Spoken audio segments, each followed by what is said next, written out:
I never feel more given to than when you take from me.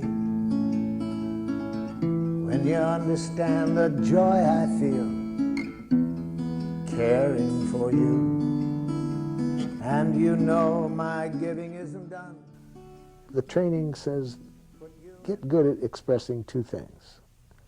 What's alive in you right now, and what would make life more wonderful. Learn how to say just that without any criticism or demand. Just say what's alive in you, how you are, in other words, and what would make life wonderful. And no matter what other people say, hear only what's alive in them and what would make life wonderful. But first, let me begin by clarifying the purpose of nonviolent communication. Its purpose is to help you to do what you already know how to do. Now, why do we need to learn something today that you already know how to do? Because sometimes we forget to do this. We forget because we've been educated to forget. The purpose of this process is to help us to connect in a way that makes natural giving possible. Natural giving possible. What do I mean by natural giving? Let me do you a song to make it clear what I mean by natural giving.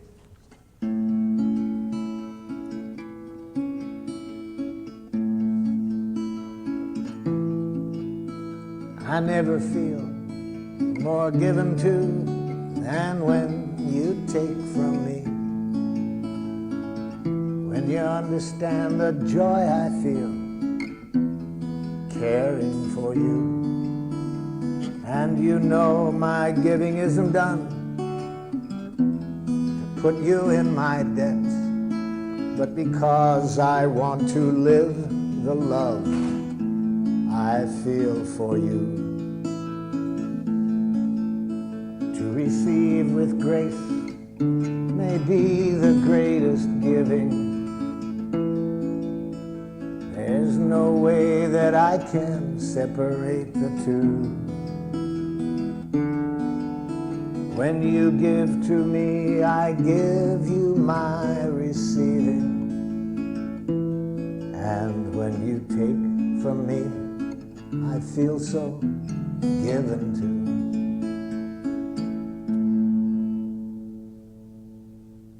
to. You all know that giving. You know how to do it. And that's what I'm interested in. Remembering to stay with that quality of giving, moment by moment in any connection. But we also all know that it's easy to lose it. It's easy to lose that connection, so that instead of enjoying that quality of giving, which is possible every moment in every contact we have, in spite of how precious that is, we forget. And instead of playing the game that that song is about, which I call Making Life Wonderful, it's the most fun game I've ever heard. Instead, much of the time we play another game called Who's Right? Have you ever played that game?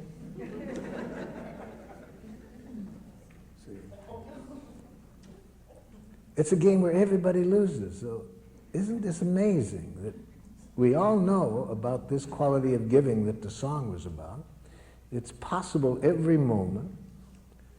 We find that the richest thing to do, and much of our life we end up playing Who's Right? Now, the game of Who's Right involves two of the most devious things human beings have ever come upon. One, punishment. See, because if you're wrong in the game of Who's Right, then you deserve to suffer. Can you imagine a more diabolical concept to educate people? So, if you haven't already abstained from punishment, I'm sure by the end of the day that will no longer be a part of your consciousness. No more punishment. You won't do it in your families. We'll get rid of it with criminals. It just makes things more violent. We'll find other ways to deal with other nations besides punishment. No more punishment. No more reward. It's the same game. See, it's part of the game of Who's Right. If you're right, then you get rewarded. If you're wrong, you get punished. No more. No more. It's created enough violence on the planet. No more guilt induction, see? No more shame. No more concepts of duty and obligation. Just what the song is about, natural giving. It requires learning how to say, for example, what your needs are. What needs are alive in you at a given moment? Which ones are getting fulfilled? Which ones are not? And that's very hard for people because they're taught to identify needs as needy, selfish, weak. They're taught to identify that to be a loving woman, you don't have needs. You sacrifice your needs and take care of your family. To be a courageous, heroic man, you don't have needs. You're prepared to even sacrifice your life for the king. So needs are not important. What's important is obedience to authority. That's what's important, you see. So with that kind of background and history, we've been taught a language that doesn't teach us how to say how we are. It teaches us to worry about what we are in the eyes of authority. You know, what will they think of me? Will they think I'm stupid? Will they think I'm competent? Will they think I'm normal? So when our minds have been preoccupied that way, the simple, what seems to be a simple question, which is asked in all cultures throughout the world, incidentally, how are you, is a way of saying what's alive in you. All cultures do that I work in. It's a critical question. But even though it's asked in many cultures, people don't know how to answer it. When your whole mind has been shaped to worry about what people think about you, what you are, you lose connection with what's alive in you. So how do we help people with that? Well, first of all, we show them that the way you are taught to think is actually stimulated by what's alive in you. The reason you're saying that thought, that this person is wrong, is because a need isn't getting met. So we teach people how to use these judgments that they've been taught as a kind of a window to their soul, to their heart, to look behind the judgments to the need that is at the root of it. So in a sense, it's like teaching them a second language, but it's really it's coming back to our first language, because as I say, as an infant, we were in touch with our hearts. We were communicating as what was alive in us, whether it was pain or pleasure. We were communicating it very directly.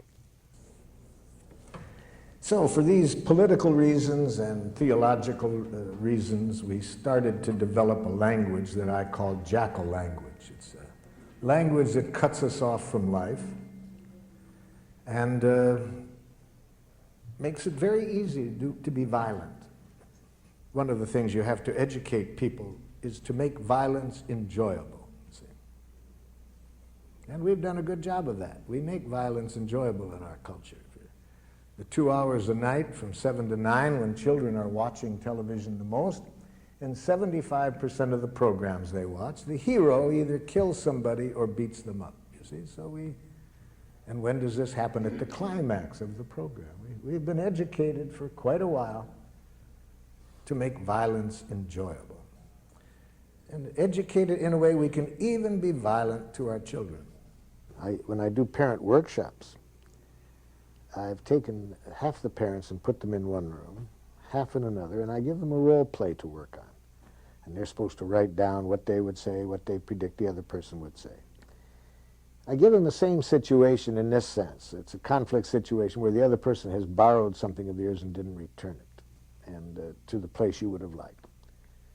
The only difference is I tell half of these parents the other person is their next door neighbor, and I tell the other half it's one of their children. Then we have these written role plays. We have them up on the board. They come back in. We don't tell the other side that there's a difference. We just say, here's a situation where the other person, we call the other person other. Now, which group showed the most love and respect to the other person? And everybody agrees every time that the neighbor gets more love and respect, because in a domination culture, we learn all kinds of things about children that lead us to dehumanize them. You see, once we think of them as our child, and we are the parents, you see. So we suggest that the process that we teach of human communication not be any different than you would use with anybody else. It's you see. It's a way of expressing clearly how you are and what would make life wonderful, hearing how the other person is, what would make life wonderful. If there's a conflict, search for ways of getting everybody's needs met. So what is jackal language like? See, jackal language, as I've mentioned, is a language of moralistic judgments. You think in terms of who's right, who's wrong, who's good, who's bad. And when you mention change, yes, we want change at times. So how do you get change in the jackal system? Watch a parent try to bring about change in the child. This is a parent teaching a young child say one of the most important words in jackal. Say you're sorry. I'm sorry. You're not really sorry. I can see it. You're not really sorry. I'm sorry. Okay, I forgive you. Can you imagine a game like that? Can you imagine a parent responding to a child that way? And if a parent is going to do that to a child in their own family, what are they going to do to people from other cultures who behave in a way they don't appreciate? So, of course, you're going to have violence wherever you have this kind of thinking. In cultures that do not have this thinking, you don't see violence, you see. If they can change how they think and communicate, first of all, they can treat themselves with much more respect, and they can learn from their limitations without hating themselves. So we teach people how the process can serve them in that way. We then show people how the process can help them connect with the people they're the closest with in a way that can allow them to enjoy deeper intimacy, to give to one another with more enjoyment, and to not get caught up in doing things out of duty, obligation, guilt, shame, and other things that destroy intimate relationships. We show people how in workplaces, how to enjoy working cooperatively in a working community and transform domination structures, hierarchical structures, into working communities in which people share a vision of how they want to contribute to life.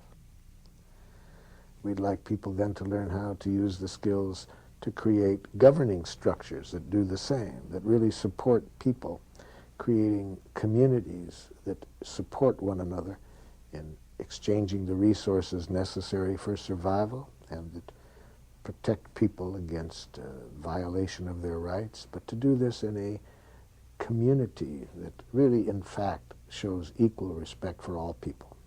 So the way we do this is we go into areas and find people that want to see if it does work in the way that I say. They want the training, and then if they find it valuable, and almost everybody does, they're usually eager to work with us. And how can we make this available to others so we can broaden the base of people who have such competencies? So in now about 30 countries, we have projects in which teams of citizens have organized, been trained by us in how to offer this training in their language, and they are making it available to a wide variety of people. We do a lot of work in schools, with parents, with police, military, with healthcare professionals, in businesses. It's amazing how this simple little process, simple in terms of its structure, it's not very complicated, but it does require quite a paradigm shift. It's a paradigm shift that gets people to see a difference between moralistic judgments and value and need-serving judgments or life-serving judgments. Moralistic judgments are those built on a old-fashioned theology that implies that human beings are basically very lazy and evil and violent, and therefore the corrective process is penitence. You have to make them hate themselves for what they've done, to believe that they deserve to suffer for what they've done. And so the paradigm shift is away from that to a shift of judging in terms of whether things serve life or not, and if they don't, to create the quality of connection between people that helps people to enjoy contributing to one another's well-being. Even though we could be playing the game, make life wonderful each moment, we have been educated for quite a while to play another game, who's right. So what are the parts of this game of who's right? I've just mentioned one of them, One part is moralistic judgments, learning how to go up to our head and think basically in terms of right and wrong, good and bad, normal, abnormal. I learned this game very well. I speak several dialects of Jackal. I grew up in Detroit. We spoke a rather harsh dialect of Jackal. We might call it Detroit Jackal. For example, if I'm out driving and someone is driving in a way that I don't like, and again, I want to install change, you see, I roll down the window, idiot! Now, theoretically, the person is supposed to repent. I confess I was wrong, sir. I will change the error of my ways. It's a great theory. It didn't work. I've tried it more than once. It doesn't work. So I thought maybe it was that particular dialect of Jackal. So I decided to get the more cultured use of Jackal. So I went to the university and got a doctor's degree in professional Jackal. Now when somebody's driving in a way I don't like, I roll down the window. Psychopath! Still doesn't work. You see. There's another part of this language of Jackal. Amtssprache. Having read an interview with the Nazi war criminal Adolf Eichmann at his trial for war crimes in Jerusalem, Eichmann was asked, was it hard to send tens of thousands of people to their death? And Eichmann answered candidly, he said, to tell you the truth, it was easy. Our language made it easy. Eichmann said, in fact, my fellow Nazi officers and I, we had our own name for our language. We called it Amtssprache. Amt in German means office, and Sprache, language. I'd call that bureaucratic language. He was asked for some examples. Eichmann said, it's a language in which you deny responsibility for your actions. So if somebody asks you why you did it, you say, I had to. Then you don't feel so bad if you have to do it. You see, you're not responsible. But why did you have to, Jack? Superiors' orders. Company policy. They made me do it. I couldn't do elsewise. Very dangerous language, Amtssprache. I use the word giraffe, you see, as a symbol for nonviolence. We'll see today that the language we're going to study is a language of the heart. And so I use giraffe language for that because giraffes have the largest heart of any land animal. Giraffe requires always being conscious of choice, you see. We never do anything that we don't choose to do. You see, natural giving, what I started the day off with that song, anything we do in life that isn't coming out of that energy, we pay for it and everybody else pays for it. Anything we do out of fear of punishment, if we don't, everybody pays for it. Anything we do for a reward, everybody pays for it. Everything we do to make people like us, everybody pays for it. Everything we do out of guilt, shame, duty, obligation, everybody pays for it. That isn't what we were designed for. We were designed to enjoy giving, to give from the heart, not out of coercion, you see. Let's see if we can show you a process to get there in this situation, to get everybody's needs met, and where people give willingly, not out of any coercion.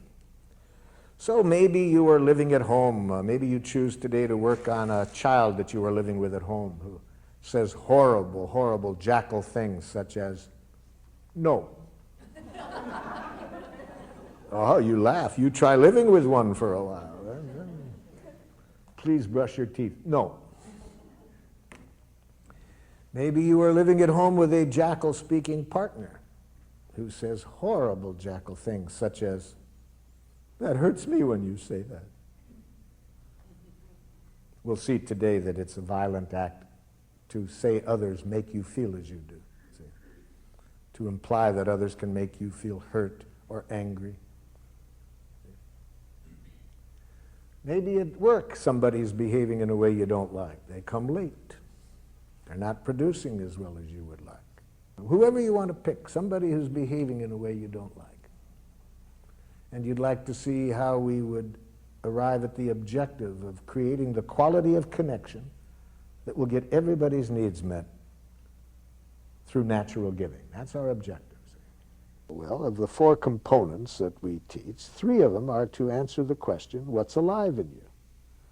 One of them is, what are you reacting to? That is, what is either making life wonderful or what isn't? See, what's contributing to making life wonderful? Very important to identify this, to be specific about it. We call that an observation. Can you make a clear observation without mixing in any diagnosis, any evaluation? That's one component.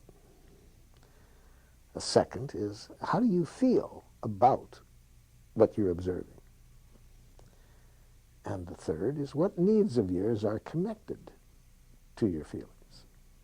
Observations, what people are doing. Second, how do you feel?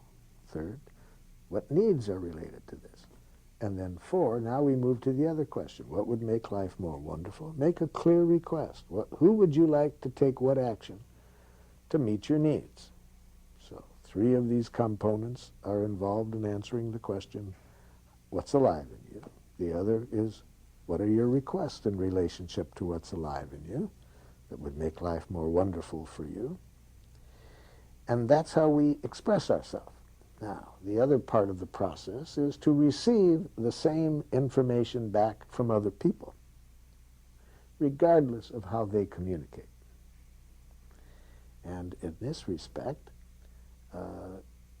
we show people how to translate any message that comes at you into what that person might be feeling and needing and requesting. See, the same information. We talk about dehumanization ears that you can put on. So if somebody calls you a name, you see, like they say, you're stupid, we show you can put dehumanization ears on facing inward, and you can allow that statement to dehumanize you. How? You hear it and take it personally. You believe it. You believe you are what this person called you. That's dehumanization ears. Or you can put the ears on the other way and dehumanize the other by thinking of what's wrong with them for doing it. But we talk about putting on life ears, ears that connect us with life. And we show people that you have this choice every moment. And which choice ears you put on is going to determine what world you're living in at that moment, whether you're living in a world of life or a world of dehumanization. My dad makes harsh judgments and insulting remarks. Oh my God, you've killed my poor jackal.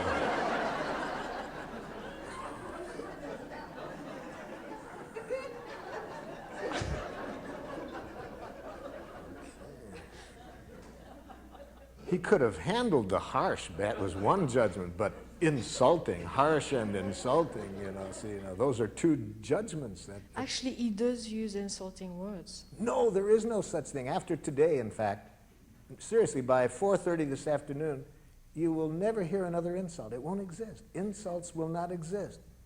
I'm going to show you to use some technology today that takes insults and criticism out of the waves, airwaves. So that no matter what your father says, you can never hear another harsh statement or another insult, because we're going to show you today how to use this technology.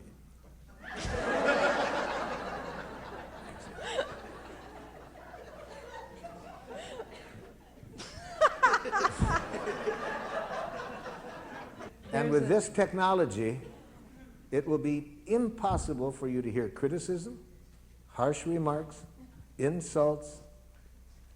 With these ears, all you can hear is the only thing human beings are ever saying. Please and thank you. See, that's all. We're going to show you today that all what used to sound like criticism, judgments, blame, are simply tragic, suicidal expressions of please. So let's get into that. Let's right now connect our feelings with a need. Let's not go up to our head and think about the other person. Let's go into our heart and connect our feeling with our need, because needs give us the most power with people. See, giraffe is based on a power model, power with people. It increases our power with them in the sense that it increases people's willing giving to us, to enjoy giving to us. That's power with people.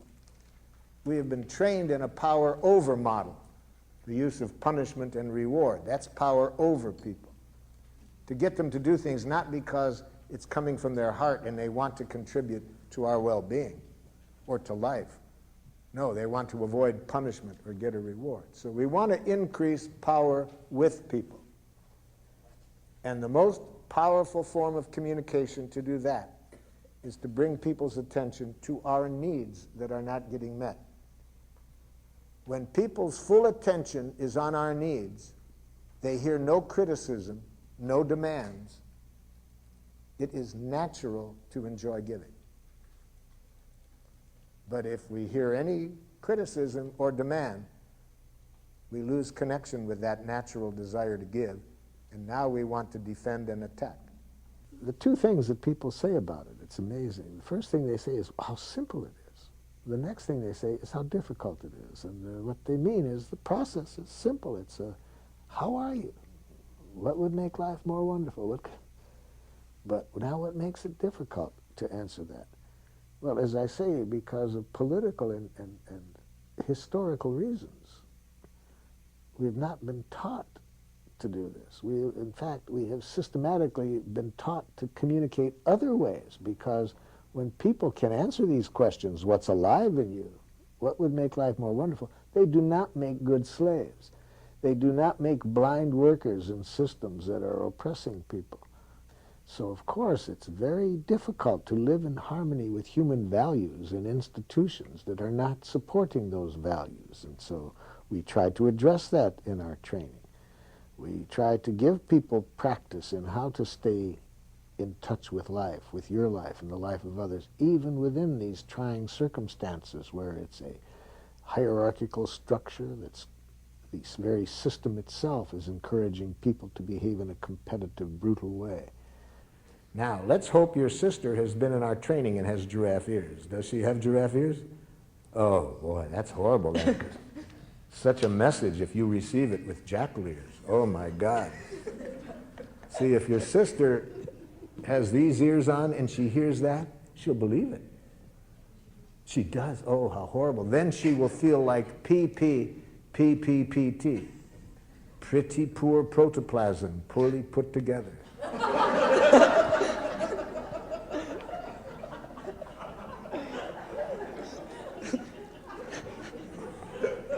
Or as we used to say in my neighborhood in Detroit, a waste of skin.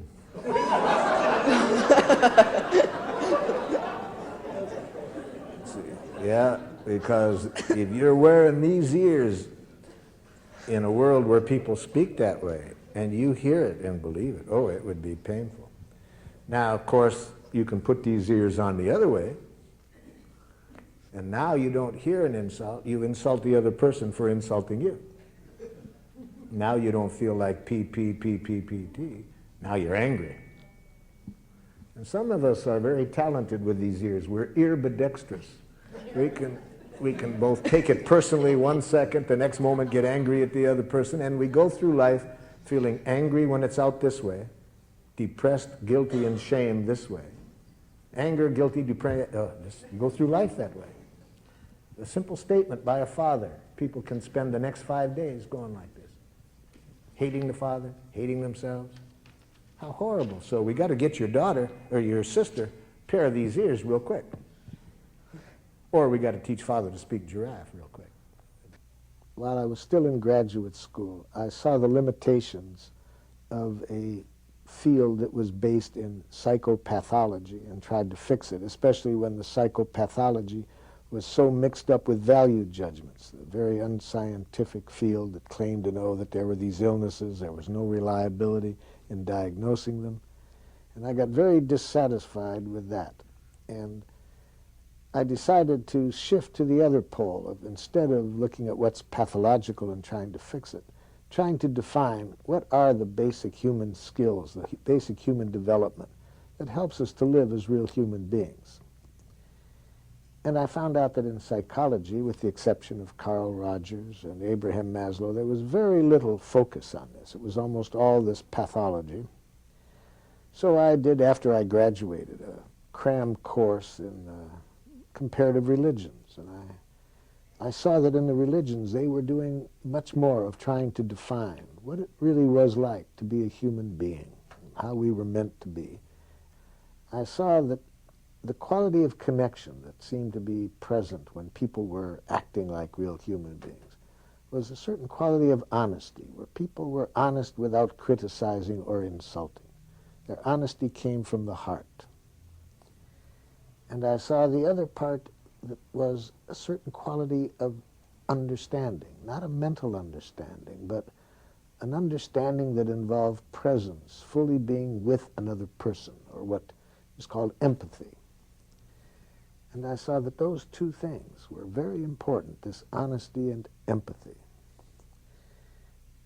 But then I thought it's important to know how to manifest this. How do we manifest this? And that's where I learned about the importance of language, that if our head is filled with certain kinds of language and a certain way of thinking, it becomes very hard to be honest in the way that I saw was valuable. Very hard to be empathic, understanding of the other person. So I started to identify those language patterns, those communication patterns that got in the way of this quality of connection. I need to be respected. I need it to be recognized that you're not the only one who knows how to do things. You think you're the only one that knows how to do things. You're the only one that has any intelligence. You're just like Dad. It's disgusting. I need respect, that I have an opinion, that I have a life, that I have some intelligence. Do you need to feel more respect? Yes, but you can't give respect because you're just like Dad. You have this egomaniac idea that you're the only one that knows anything, that you know everything better than everybody else. So, there's no way that I'll ever get respect from you. I've long since given up the hope of getting respect from you or Dad. Do you feel you need me to listen to you more? You can't. You can't listen. Now we're going to see something I love about jackals, you see. If we don't give them empathy they need the first time, they'll give us another chance. See, she's going to repeat herself, word for word now, because he didn't connect. So that takes all the pressure off. We don't have to get it right, because they'll keep giving us another chance, another chance, another chance. So isn't that nice about jackals? It's her sister, too. That's her sister, too.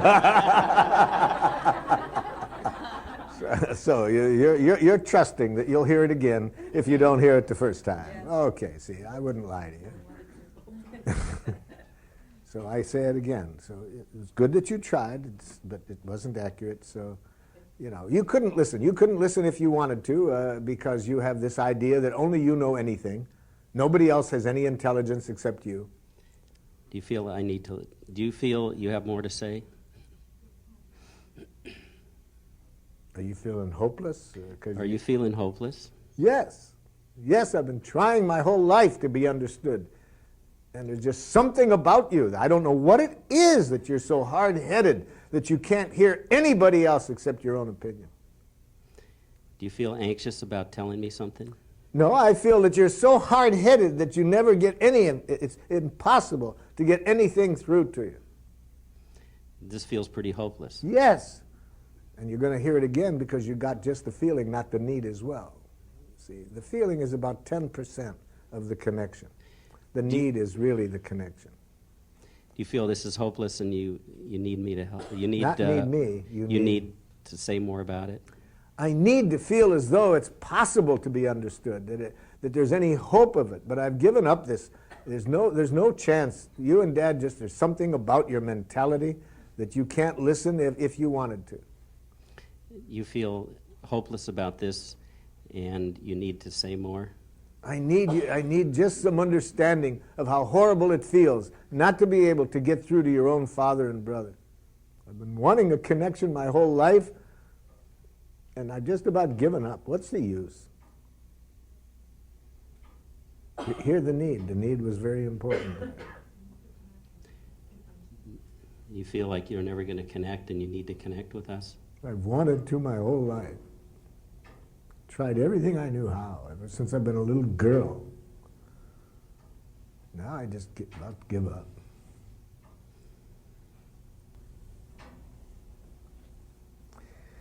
Now you're at a critical point, you see. She's gotten a lot of understanding.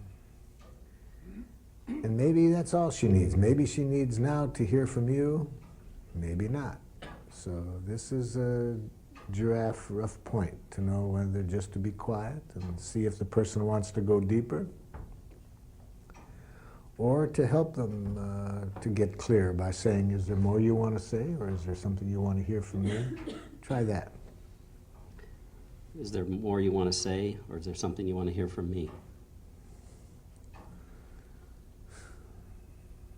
So what's your feeling about what I've said?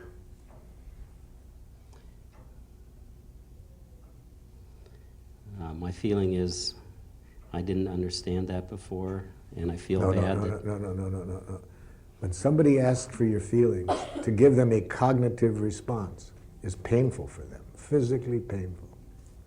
She asked for your feelings, and you said, I didn't understand. Notice the verb is a head verb. She's wanting to know what's in your heart right now. She's very vulnerable.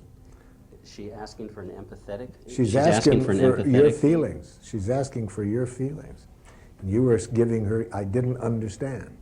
That's what goes on in your head, I didn't understand. But it doesn't say what's in your heart. Somebody can say, I didn't understand, and be furious. Somebody can say, I didn't understand, and feel helpless. They can feel anything. So it's really not telling her what's alive in you to tell her you didn't understand. She needs to hear how you feel right now.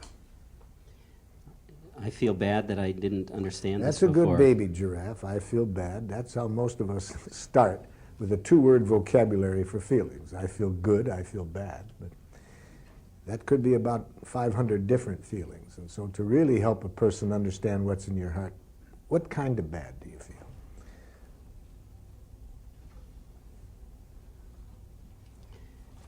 I don't know exactly how I feel, except that I feel bad that we didn't connect before. Let me help you narrow it down. Do you feel sad? Do you feel guilty? Do you feel discouraged? Do you feel hopeless? I feel discouraged. Okay. That I didn't know this before.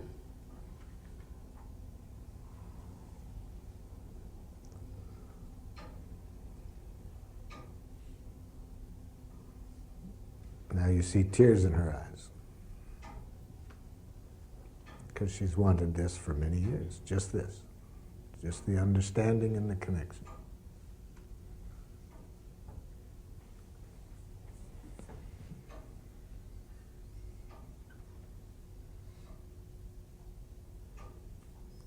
One of the things that gives me seriously great pleasure is how little it takes to make human beings happy.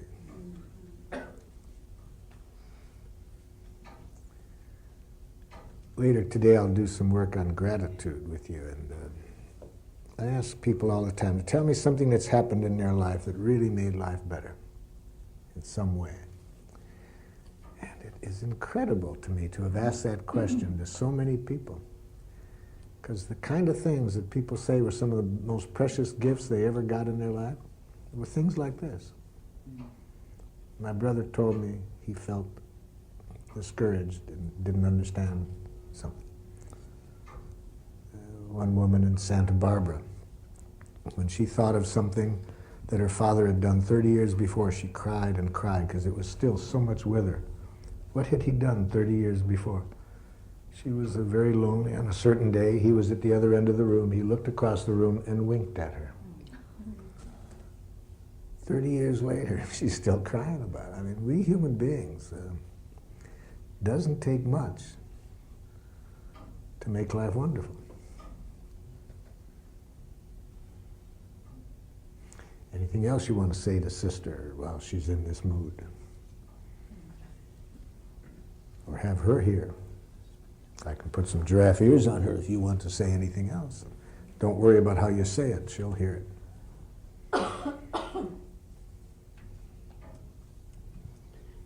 I'd like you to know, Gene, that I felt terrible when Dad died also, and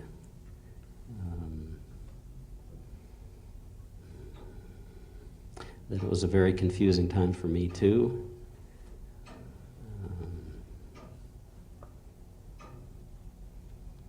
And that it still feels confusing.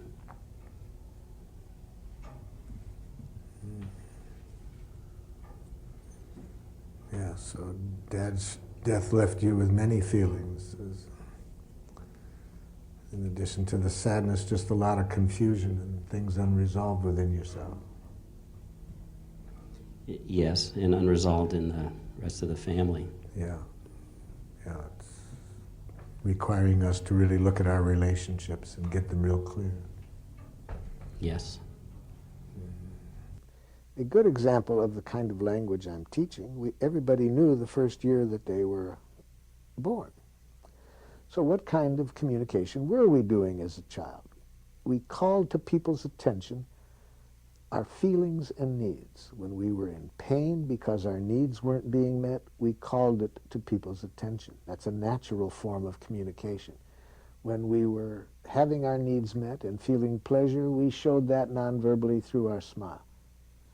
Our training shows people how to do that with words, how to be very clear when your needs are not getting met and what feelings you have, what your requests are from others, and when you are having your feelings met, how to celebrate that by saying clearly what feelings are you feeling now and what needs. So the center of our training focuses on a literacy of feelings and needs, which is quite different than that which people, unfortunately, have been trained in. You see, most of the people that I work with have been trained, instead of speaking a language of life, a language of feelings and needs, they're taught a language of criticism, judgments, moralistic judgments, diagnoses.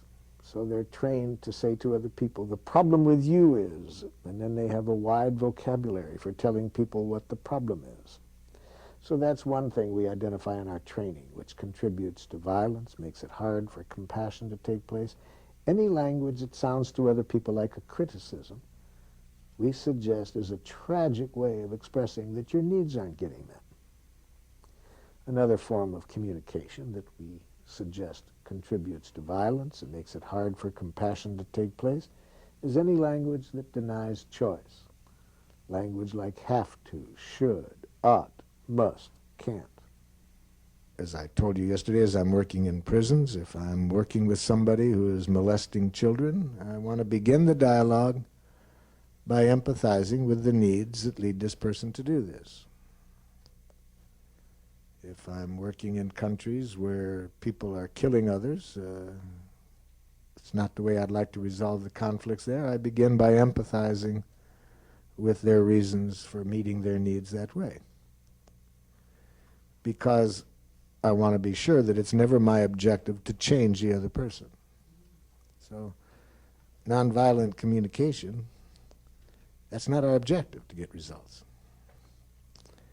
What is it designed for? To create a quality of connection with other people in which everybody's needs get met, and they get met through natural giving, not through any guilt questions or shame questions or fear. See? And so you want to empathize with what's keeping this person from coming on time. See, not for the purposes of getting in there on time, but for connecting, so that you can form a connection so that everybody's needs can get met. I just better want to understand what the need is for you to arrive 20 minutes late for work every day. Okay, that's pretty close, but you began with a request. Never make a request, especially when you're in a position of authority, without nakedly revealing what's in your heart at this moment first. So how are you feeling right now, and what are your needs behind that question? I'm a little frustrated because my need for the group to work together on a agreed upon time. And I'm wanting to know what your need is for showing up 20 minutes late for work. I could give you an excuse. I could tell you, that there's other things. But the fact is, I just have a bad habit. I'm just terrible about time, and I've always been this way. And I know I shouldn't. And I tell myself I should be on time, and I do everything I can to get there. And the next thing I know, I'm late, and it happens all the time. And so it sounds like you really want to be there on time. yes, I see that. We want to have a team that's ready for work. I can see that it aggravates everybody when, there's telephone calls waiting for me that I didn't get to. And this is a long-standing thing. I mean, this goes back to the time, in school I had the same problem. I mean, So you're frustrated that the fact that not only do you feel you're not on time for yourself, but also for other people? exactly, yes, yes. So obviously this must be a pretty strong need that this person is meeting. If it's not meeting other needs of theirs, the need that it's meeting must be very strong. See, because people never do anything that isn't in the service of a need. So obviously, even though this person has the same needs that you do for productivity, respect for other people's time, there's an even stronger need that's keeping this person from doing it. So that's empathy for that need is what you need to have. The need that is keeping this person from being on time. Now notice this person isn't in touch with their need. They have a self-diagnosis that I just have a bad habit. It's like when people I'm working with who drink more than their liver would like. I say, could you help me understand? You tell me you want to live longer, and you know the doctor has said about your liver, and yet you're wolfing down that stuff. Can you help me understand? Well, I'm an alcoholic. See? The doctor said, so, yeah. Nobody's ever drunk because they're an alcoholic, Jack. Well, then why am I drinking? Doctor said, I know you've been told that, I know. That's not why I think you drink. Well, why am I drinking? Because it's meeting your needs. You wouldn't be drinking if it wasn't meeting your needs. What needs? It's killing me. Look at the doctor showed me the x-ray. My liver's starting to look like a raisin. See, this person's got an inner jackal telling himself he should be on time. Inner jackals are the most vicious and authoritarian of all. Now, if not only that inner jackal is telling him he should be on time, but his parents' outside jackals, you should be on time earlier. Now he has employers who are communicating that he damn well better be on time. No, we don't do anything that isn't meeting our needs. Can I ask a jackal for me? Am I able to share my needs? No, but you have to make sure you've heard his need. Now, I was helping you because you were hearing his feelings wonderfully about how frustrated he is and so on. But you hadn't yet heard the central piece that we needed to hear, the need that was keeping him from meeting your need. See, that's the need you need to hear. So how would you put it? How would I put asking the jackal for what his need is? No, For being late? I just told you what his need is. So reflect it back to him in your language, you see. Let me help you even more. I'll get him to make it clear. So, Jackal, how do you feel when you keep telling yourself that you should be on time? Well, I agree with it. Yeah, but how do you feel? I get angry, I get angry, thinking I have to do something. Yeah.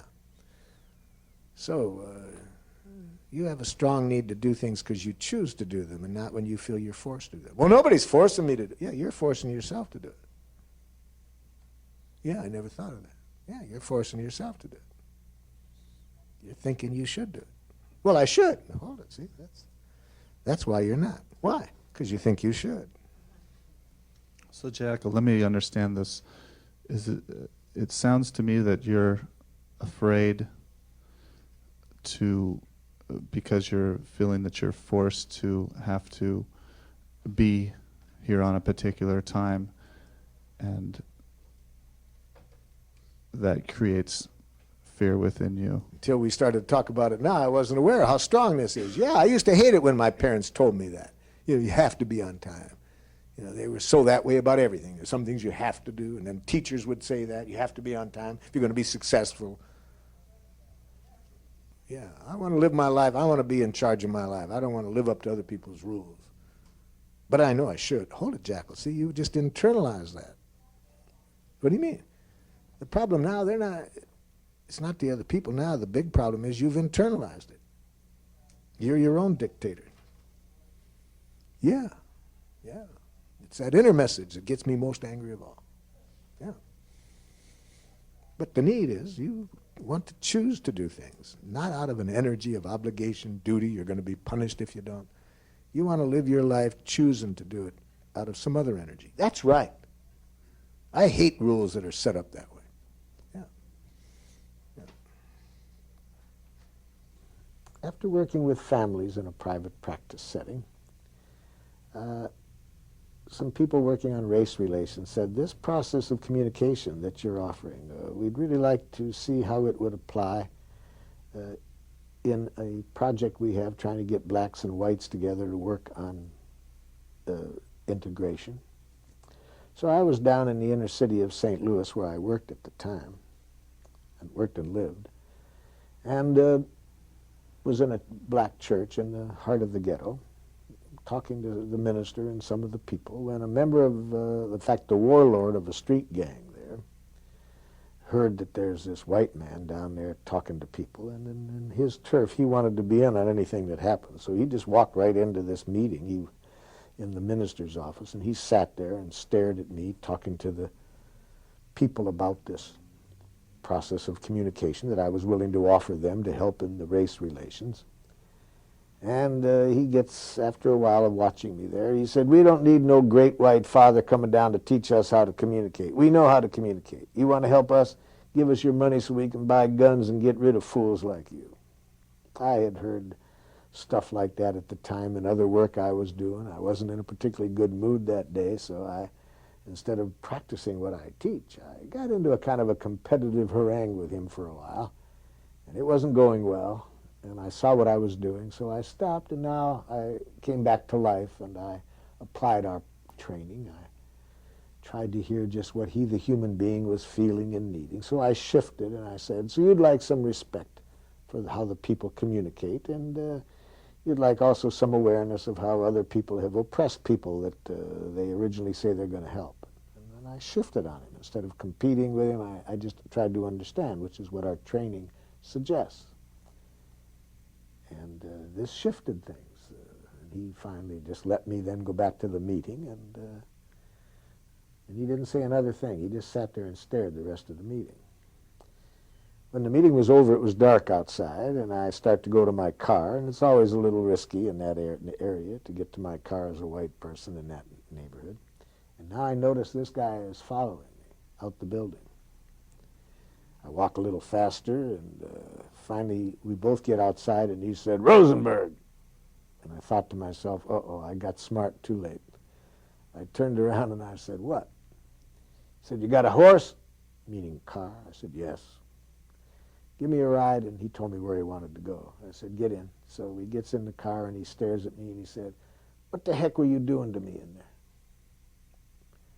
And I thought, in where? And he went right to that place where I shifted to try to understand him rather than compete with him. And I said, at that point, that's the process that I was talking about, when you would give me a chance to and not interrupt, but that was the process.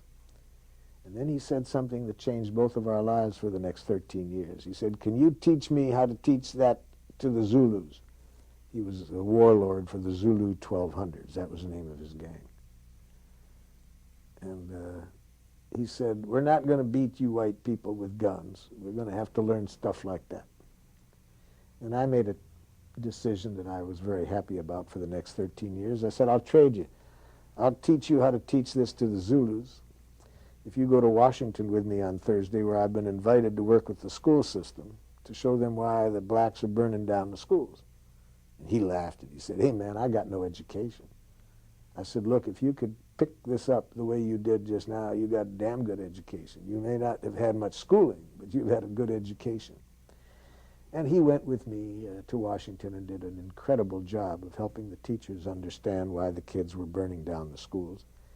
And for the next 13 years, we did a lot of work together all over the South, preparing the schools for desegregation. And the federal government would often ask us to go into pretty hot areas and do some conflict resolution work between blacks and whites. He's now the head of public housing in the city of St. Louis. And so I have done a lot of work between Israelis and Palestinians and within the political extremes within each of those areas. So I've worked with far left and far right Israelis, helping them connect using our training. And I've also brought 20 Serbians and 20 Croatians to a neutral country, Pech, Hungary, and trained them and mediated between those two groups. In northern Nigeria, in Kaduna State, I did a mediation between a warring Christian tribe and a Muslim tribe. In the 1 year before I got there, 100 out of the 400 people in that community were killed in this disagreement. And my job was to mediate between the two tribes. I've worked in Ireland with the warring parties there, in Burundi, in Rwanda, in Sierra Leone, Africa, amongst the places that were hot places. I'm working now in Sri Lanka, Colombia. The training says, get good at expressing two things. What's alive in you right now, and what would make life more wonderful? Learn how to say just that without any criticism or demand. Just say what's alive in you, how you are, in other words, and what would make life wonderful. And no matter what other people say, hear only what's alive in them and what would make life wonderful. I never feel more given to than when you take from me. When you understand the joy I feel caring for you, and you know my giving isn't done to put you in my debt, but because I want to live